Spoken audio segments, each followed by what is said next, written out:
Hello, everyone. I hope you are enjoying your day. I hope you're doing something to step outside of your comfort zone and I guess add value to yourself and others. As of the recording of this video right now, we are going through a pandemic. I think we're in about the fourth, fifth week maybe of this pandemic. It's the coronavirus. And so I hope you all are staying safe. Hope your families are staying safe. And I hope you're doing something to add to the what I call the one life. I guess really what that means, I was reading a book by James Allen. I don't know if y'all can see that. I've read this book many times. It's a really thin book. I think all youngsters should read this book. But the name of the book is As a Man Thinketh. As a Man Thinketh. And he has a great quote in this book he says that circumstances do not make a man. It reveals himself to himself. Circumstances do not make the man. It reveals him to himself. And so I love that quote because a lot of times, especially in uncertain times, that your truth, your true self, who you truly are, is going to come out. So anyway, enough about that. The purpose of this video is we're going to talk a lot about, we've been talking, let me put my chair down a little bit. There we go. We're going to talk about goals. Now, we've talked about goals before on this YouTube channel. I've made videos on it before. But this time I want you all, and I'm putting together another video treat for y'all, put together a 7-minute video. I'm introducing some of you already know him, to a gentleman by the name of Earl Nightingale.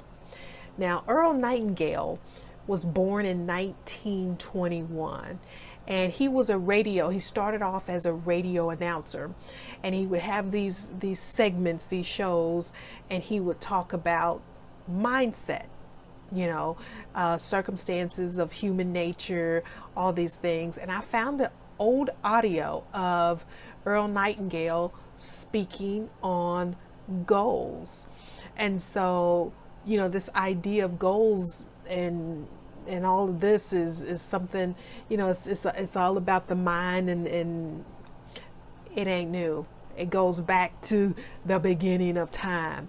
And so, but it's so funny because this recording had to be recorded over 50 years ago. As of this recording here, it had to be over 50 years ago when Earl recorded this, but it is timeless. It is timeless. So what I want you all to do is I want you all to listen to goals and what Earl has to say, because really I think it'll challenge you to think about things maybe in a different way. But let's talk about it after you listen to it. Enjoy the audio and the video.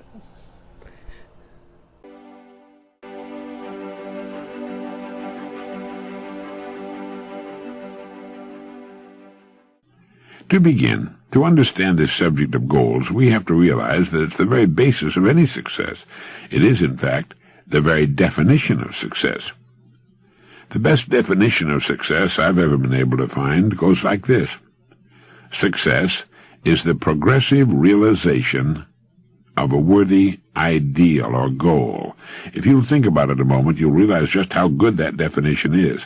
Success is the progressive realization of a worthy goal. It means that any person regularly engaged in achieving something which he or she considers worthy is successful. At the same time, it also means that any person not so engaged must be defined as not successful, a failure, at least temporarily. Any person with a dream in his or her mind and heart, which is pursued as a worthy goal, is successful. The uninformed always seem to equate success with lots of money. While money often accompanies success, it has nothing to do with success, necessarily, unless it happens to be a part of the goal. It's left to each of us to decide for himself what his goal is. With such a simple definition of success, you'd think everyone would be successful. Everyone should be, everyone could be. but it's estimated that only about 5% are. Of all the people you pass on the street, only about 5 out of 100 can tell you what they're working toward. The rest are just going through the movements, drifting along, hoping something good will happen to them, or at least that nothing too bad will, letting circumstances and economic winds blow them this way and that. I like to compare human beings with ships, as Carlyle used to do. It's estimated that about 95% can be compared to ships without rudders. Subject to every shift of wind and tide, they're helplessly adrift. And while they fondly hope that they'll one day drift into a rich and successful port, you and I know that for every narrow harbor entrance there are at least 1,000 miles of rocky coastline.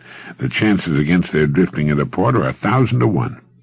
But the 5% who have taken the time and exercised the discipline to decide on a destination, to chart a course, sail straight and far across the deep oceans of life, reaching one port after another and accomplishing more in just a few years than all the rest accomplish in a lifetime. If you should visit a ship and ask the captain his next port of call, he'd answer you in one sentence. Even though the captain of a ship cannot see his destination, for fully 99% of his journey he knows what it is, where it is, and that barring an unforeseen and very unlikely catastrophe, he'll reach it if he keeps doing certain things a certain way every day. Every person should do the same thing. Unless you can say it in one concise sentence, what your goal is, well, the chances are good that you've never clearly defined it. When you ask most people what it is they seek, they'll answer in vague, general, non-specific terms. They'll say, oh, I want to be happy, or health, or money. These are not goals. They're simply generalizations desired by everyone. When we talk of goals, let's be specific. What is it you want, you as a person? What is it you would like very much to have or to be or to do, even though you may feel it is, for one reason or another, somewhat beyond your reach at the present time? You see, if you can tell me what you want, I can tell you how to get it, as long as it's worthy of you. Proceeding successfully through a lifetime should be a matter of progressively setting and achieving goals, one after another, each a little better and perhaps more interesting and higher than the preceding. Just as a ship can sail to only one port at a time, set your first port of call. When you reach it, and reach it you will, you can set a new goal, then another. By following this meaningful and common-sense approach to life, you'll be successful and can accomplish more in 5 years than the majority of people do all their lives. Now let me tell you of a way to clarify your thinking and establish your first goal, if you don't already have one. Knowing that without a goal we're unsuccessful, but that with a goal we'll have direction and purpose, and that our goal will be reached, we begin to realize that establishing a clearly defined goal is one of the most important steps we can possibly take. If you don't know what it is you want more than anything else, in other words, if you're not one of the fortunate who knows exactly what he or she seeks, set some time aside right now. Spend an hour or so, or many hours, even days if necessary, writing down the things you would most like to have. Make a want list. Could include a more beautiful home, a new car, a wanted child, a certain amount of money, a better job, better grades, a particular position in your school or organization, any one of 100 things. Write down as many as you can think of, things you'd like to have, you want. If you're married, it's a good idea to do this with your spouse so that you both get all your ideas down. When you've written down all the things you want, all of them, choose one. That's right, only one that you want more than the others. Write this on a separate sheet or draw a circle around it. Now put the sheet away and forget about all the ideas except the one you've decided to accomplish first. Like a ship, a person can only reach one port at a time. Most of the confusion and indecision suffered by the majority of people is caused by their half-heartedly wanting so many things that they can't decide which to go after first. As a result, they run in circles and often accomplish little or nothing at all. Remember that as a rule, you can achieve only one goal at a time. Once you've decided upon the one goal you first intend to reach, write it on a card to carry with you. Think about it the first thing in the morning and the last thing at night. Think about it as often during the day as you can. By doing this, you'll be forcing your goal into your superconscious mind, from which will come the answers as you need them for its accomplishment. This is the process used by the world's most successful men and women.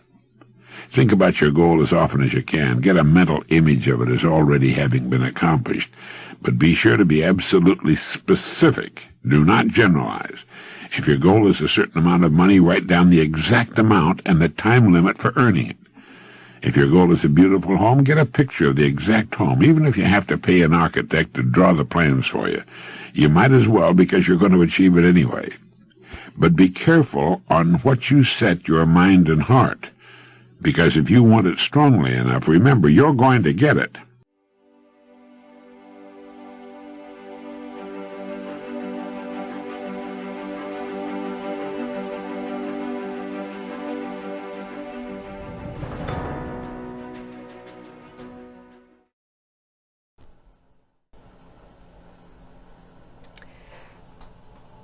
You see, one of the things I know for sure, one of the things that I feel in my heart and in my spirit, that every morning when I wake up, the universe is asking me one question. What are we going to create today? That's all the universe wants to know. What are we going to create today? And so I want you all to ask yourselves, what is it am I creating? Is it a life that is, as Earl says, worthy of me? Ask yourself, and I'm going to challenge everyone, if you haven't done so, I want you all to create a goal. And I don't care if you think that goal is small or if you think that goal is large. It doesn't matter. That's relative. Large and small is relative. Stop comparing yourself to what other people are doing. It's neither large, it's neither small, it just is. So I want you to create a goal, right?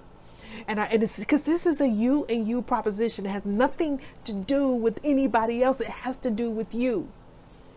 And so I want you to chart a course, set the sail, and jump and build your wings. Thanks for listening.